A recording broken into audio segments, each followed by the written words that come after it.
በርገሬን እየበላው ቁርጤን እየበላው ክትፎን እየበላው እኖራለሁ በደንብ ሀብት ካለበት ወጥቶ እንዴት ሆኖ ሊኖር ነው ብለው ነው የሚያስቡት እኔ እንደው በደንብ ነው የምኖረው በደንብ ኦሪጂናል ኖሮ በርገሬን እየበላው ቁርጤን እየበላው ክትፎን እየበላው እኖራለሁ በደንብ እናንተ ደካሞ ሸክማችሁ ከበደ ወደ እኔ ነው እኔ አሳርፋችኋለሁ አለና አሳረፈኛ አሁን ሰዓታት ቆም ይለኛል ሰሙታ ፍታፍታ ይለኛል የለም አሁን ንክስ ደርሷ ተረስና ምራይ መጣ ተቀበለ ምን ይሰየለ ቀብር አስቀበለ ምን ይሰየለ እንደው ከስንቱ ዳርኩኝ እንደው ከስንቱ ዳርኩኝ እኔ አሁን ክርስቶስን ያመለኩ ማራራታ ያኖራለሁ ኦርቶዶክሳውያን ሁላችሁንም እንኳን አደረሳችሁ ለእናታችን ቅድስት ድንግል ማርያም ዕለተ ቀኗ አሁን ዋዜማዋ ላይ ነው ያለነው ናጊሸን ያላችሁም እግዚአብሔር በሰላም ወደ ሀገራችሁ ይመልሳችሁ እላለሁ ይህ ቪዲዮ እናንተ ጋር ከደረሰ ሁላችሁም ይሄንን ቪዲዮ በተቻላችሁ መጠን ሼር አድርጉልኝ የእናንተ ግዴታችሁን ተወጡልኝ ለሚመለከተውም አካል እንዲደርስልኝ ከዚህ ጋር በተያያዘ ለዚህ ሰው መልስ ስመልስለት ቁርጤን እየበላው በርገሬን እየበላው በቃ ዘና ብዬ ነው ማገለግለው አሁን ዘና ብዬ ነው ከሀብቶት አሁን ተቸገርክና እሱ አይደለም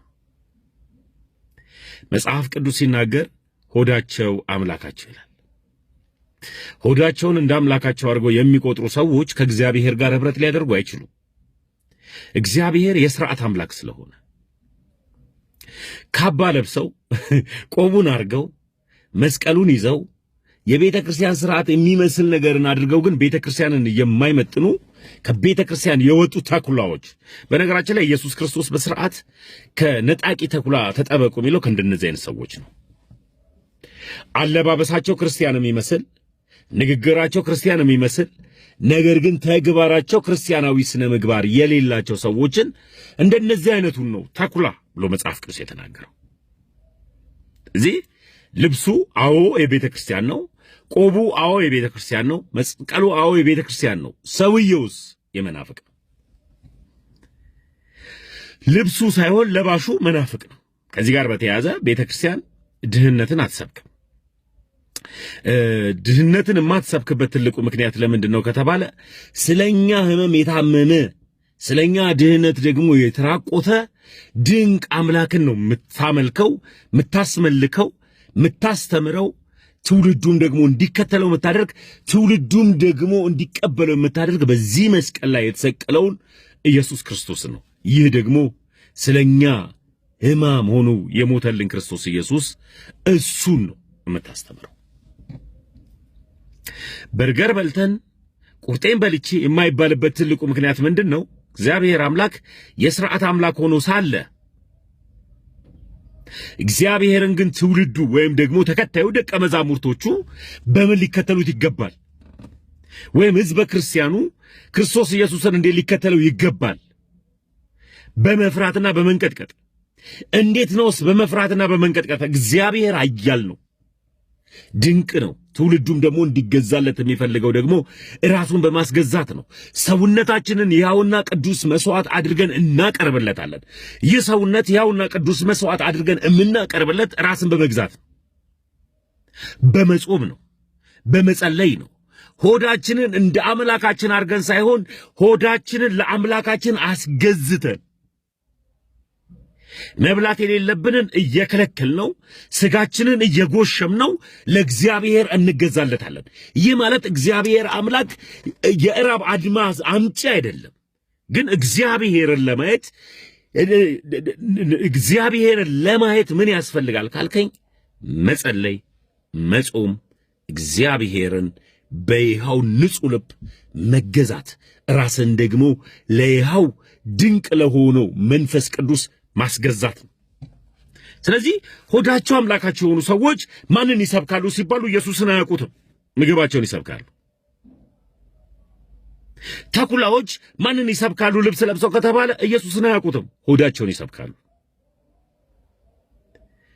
ሆድም ለመብል ነው መብልም ለሆድ ነው በቃ አለቀ እኔ የተጠራሁት ግን ለመብል ሳይሆን ክርስቶስ ኢየሱስን ለመምሰል ነው የተጠራሁት ለዚህም ነው ሐዋርያው ቅዱስ ጳውሎስ ምን ይላል እኔ ክርስቶስን እንደመሰልኩኝ እናንተ ማንን እኔን ምሰሉ በጳውሎስ ውስጥ የምናየው በአይነ ብሌያችን ውስጥ የምናየው የክርስቶስ ኢየሱስን መስቀልን።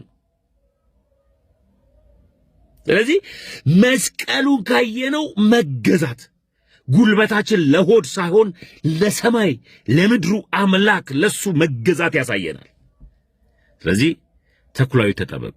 ይህንን ቪዲዮ ረዥም እንደዚህ ሰርቼ አላቅም፣ ሁላችሁም ታውቃላችሁ። ሼር ኮፒ ሊንክ አድርጉልኝ።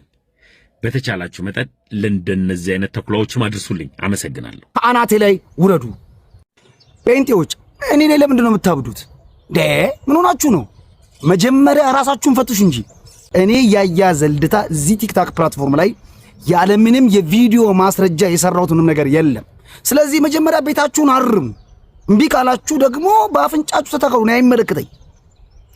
አሁን ቀን ላይ ሰራሁላችሁ ቪዲዮ አለ። እዛ ቪዲዮ ላይ አንዷ ከአመልማል አባተ ዜማ ሰርቃ ግጥሙን ቀይራ ነው ስላችሁ የድሮ ነው የጥንት ከየት አምጥተ ነው የዛሬ ስንት ዓመት ይቅርታ የተጠየቀበት ነው ምናምን። ስለዚህ ከአገልጋዮቻችን ከዘማሪዎቻችን አናት ላይ ውረድ። እንዴት ነው የምወርደው? ንገሩኝ እስቲ እናንተ። መጀመሪያ ከሌብነት ማማ ላይ ውረዱ። አለን ይመራናል ያነቃናል ከምትሉት መንፈስ ቅዱስ ጋር ተግባቡ። አዲስ ነገር ለማግኘት ሞክሩ። ዓለም ከተዘፈነበት ዳንኪራ ከተመታበት ከጨለማው ዓለም ይዛችሁ እየመጣችሁ ለኢየሱስ ክርስቶስ የሚሆን መስዋዕት እያላችሁ አታቅርቡ። ጌታ ኢየሱስ ከኛ የሚፈልገው ንጹህ መስዋዕትን ነው እያልኳችሁ እንምገኘው። ስለዚህ የድሮ ነው የቆየ ነው የሚባል ነገር የለም። ሌባም ሌባ ነው፣ ከሌባም የሚቀበለውም ሌባ ነው። የዛሬ 7 ዓመት ተዘመረም ዛሬ ተዘመረም የሰረቃችሁት የዘፋኞች ዜማ ነው። እሺ መስቀል በዓል ነው። መስቀል ላንተ ምንድን ነው እንዴ? መስቀል ለኔ ምንም አይደለም። እንዴት መስቀል ለኔ ምንም አይደለም? ለኔ ምንም የሆነ የዛሬ 2000 ዓመት በእንጨት ላይ የተሰቀለው የናዝሬቱ ኢየሱስ ነው ለኔ ምንም ብዬ ማስበው። ህይወቴ፣ ነፍሴ፣ ኑሮዬን ብዬ ማስበው የተሰቀለውን እንጂ የተሰቀለበትን አይደለም። እርግጥ በመስቀል ብዙ አስተሳሰብ አለ። አንዳንዱ እንጨቱን በየዓመቱ ያከብረዋል። እኛ ግን መጽሐፍ ሲናገር እኛ ግን የተሰቀለውን ክርስቶስን እንሰብካለን እንጂ የሚለው እንጨቱን አክብሮ አይደለም። እንጨት ኖርማሊ እንጨት ነው። ሌቦችም ወንበዴዎችም አብረው ተሰቅለውበታል። ከዛ በፊትም ተሰቅለዋል። መስቀያም ነበር። የፍርደኞች የወንበዴዎች መስቀያ ነው መስቀል። ስለዚህ ወንበዴዎችን መስቀያ ነው ብዬ ነው ማስበው። ወንበዴ ብለው እኮ ኢየሱስ ክርስቶስን የሰቀሉት። ከዛ በኋላ ብዙዎች ተሰቅለውበታል መስቀል። በነገራችን ላይ እኚህ ሰው ትክክል ናቸው። መስቀል ትርጉም ያለው ለክርስቲያኖች እንጂ ክርስቲያን ላልሆኑ ሰዎች ምናቸውም አይደለም። ልክ ለምሳሌ ለአይሁዳውያን መስቀል ምናቸውም አይደለም። አንድ ወንበዴ የሚሰቀልበት እንጨት ነው፣ ልክ እነዚህ ሰው እንዳሉት ማለት ነው። ስለዚህ እነዚህ ሰው ለምሳሌ መስቀልን ከአይሁድ ለይተው አያዩትም ማለት ነው። አይሁዳውያን አዎ ወንበዴን የሚሰቅሉበት ነው፣ እዛ ላይ የሚመለከቱት ወንበዴን ነው። ይህም ሰው እንግዲህ ጌታ ኢየሱስ ክርስቶስን እንደ ወንበዴ ነው የሚመለከተው ማለት ነው። መስቀል ለዚህም ሰው የአንድ ወንበዴ የተቀጣበት መቀጫ ብቻ ነው ማለት ነው። ለእኛ ለክርስቲያኖች ግን መስቀል እንጨትነቱ በአይሁዳውያን የተዘጋጀ፣ መቅደስነቱ ደግሞ በእግዚአብሔር የተዘጋጀ ለሰው ልጆች ሁሉ ማስተሰሪያ የሆነ የኢየሱስ ክርስቶስ ደም የፈሰሰበት መቅደሳችን ነው። ሐዋርያት በመልእክቶቻቸው ስለ መስቀል በተደጋጋሚ ይናገራሉ። ለምሳሌ ቅዱስ ጳውሎስ በገላትያ መልእክቱ ላይ ከክርስቶስ ኢየሱስ መስቀል በቀር ሌላ ትምክህት ከኔ ይራቅ ይላል። ከክርስቶስ በቀር አይደለም ያለው፣ ከክርስቶስ መስቀል በቀር ሌላ ትምክህት ከኔ ይራቅ ብሎ ይናገራል። ጥልን በመስቀሉ ገደለ ይላል። በእኛ ላይ የነበረውን የዕዳ ጽሕፈት በመስቀል ጠርቆ አስወግዶታል ብሎ ይናገራል። በተደጋጋሚ በመልእክታቸው ላይ ስለ መስቀል እያነሱ የክርስቶስ ኢየሱስን መከራ መስቀል ብለው እየገለጹ ያብራራሉ። ነገር ግን ይህ ሰው ከየትኞቹ ነው ሲባል አሁንም ራሱ ቅዱስ ጳውሎስ እንዳለው ፊልጵስዩስ መልእክቱ ላይ ብዙዎች ለክርስቶስ ኢየሱስ መስቀል ጠላቶች ሆነው ይነሳሉ ብሎ ይናገራል። ይህ ሰው ለምሳሌ ከነዛ ውስጥ አንዱ ነው። ለክርስቶስ ኢየሱስ መስቀል ጠላቶች ሆነው፣ በነገራችን ላይ አይደለም ለክርስቲያን ለሰይጣን እንኳን መስቀል ምንም ያልሆነ እንዲሁ ዝም ብሎ ተራ ነገር አይደለም። ሰይጣን እንኳን መስቀልን ሁል ጊዜም ባየ ቁጥር በዛ መስቀል ላይ የሚመለከተው ጌታ ኢየሱስ ክርስቶስ አለ። ስለዚህ ከኢየሱስ ክርስቶስ ለይቶ ሰይጣን እንኳን አይመለከተውም፣ እንኳን አንድ ክርስቲያን ማለት ነው።